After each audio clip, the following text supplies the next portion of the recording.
सबैलाई लाग्छ विदेश गएका श्रीमानको श्रीमतीको जीवन सजिलो हुन्छ, पैसा आउँछ, सुविधा हुन्छ। तर के तपाईँले कहिले सोच्नु भएको छ त्यो पैसाको पछाडि कति आँसु लुकेको हुन्छ भनेर? आजको यो भिडियो एकदमै संवेदनशील विषयमा आधारित छ। परदेशीको श्रीमती हुनुको पीडा। हाम्रो समाजमा धेरै महिलाहरू यस्ता छन् जसका श्रीमान रोजगारीको लागि विदेश गएका हुन्छन्। बाहिरबाट हेर्दा तिनीहरूको जीवन राम्रो देखिन्छ, घरमा पैसा आउँछ, सुविधा हुन्छ, तर भित्रको कथा भने बिल्कुलै फरक हुन्छ। परदेशीको श्रीमती हुनुको पीडा शब्दले बुझाउन सकिँदैन। त्यो त्यस्तो पीडा हो जहाँ आँसु लुकाएर हाँस्नुपर्छ र म ठिक छु भन्नुपर्छ, जबकि मन भित्रभित्रै टुटिरहेको हुन्छ।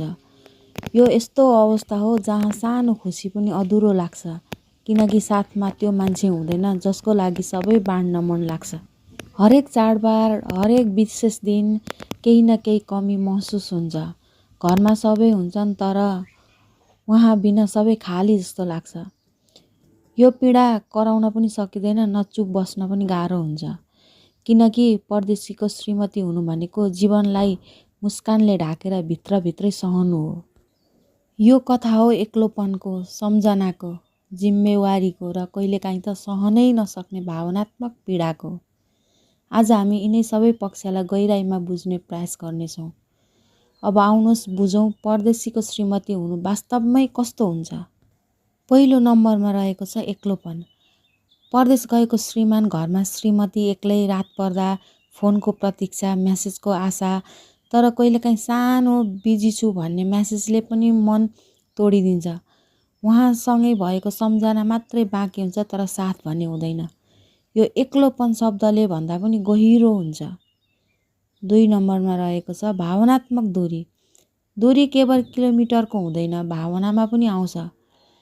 पहिले सानो कुरामा पनि हाँसो आउँथ्यो, अब सानो कुरामा पनि झगडा हुन्छ।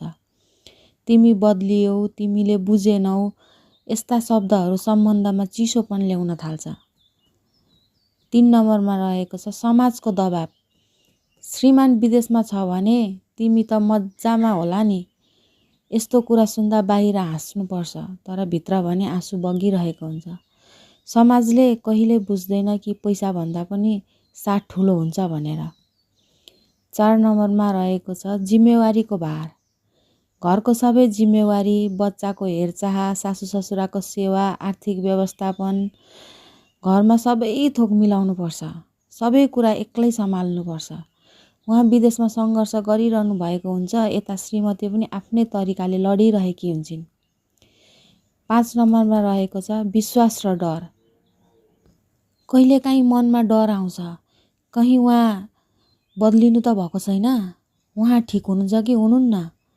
त्यस्तै श्रीमानलाई पनि डर हुन्छ, घरमा सबै ठिकै छ कि छैन। दूरीले विश्वासलाई प्रतीक्षा लिन्छ।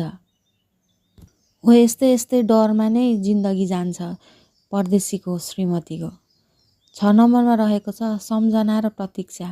हरेक चाड, दसैँ, तिहार, बर्थडे सबै अधुरा लाग्छन्।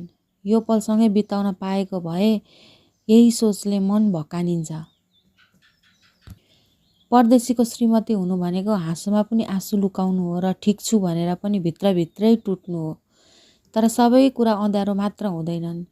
यही दूरीले सम्बन्धलाई अझै बलियो पनि बनाउन सक्छ। विश्वास र धैर्यले प्रेमलाई अझ गहिरो बनाउँछ।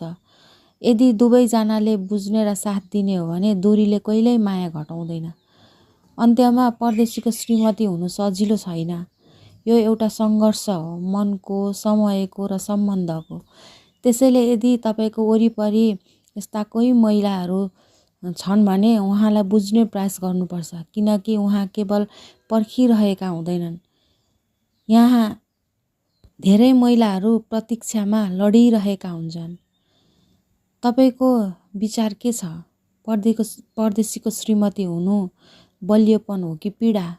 कमेन्टमा जरुर लेख्नु होला है साथीहरू। हजुरहरूलाई आजको भिडियो कस्तो लाग्छ अन्तिमसम्म सुनेर लाइक, कमेन्ट, सेयर, सब्सक्राइब गरिदिनु होला। हस्त धन्यवाद, नमस्कार।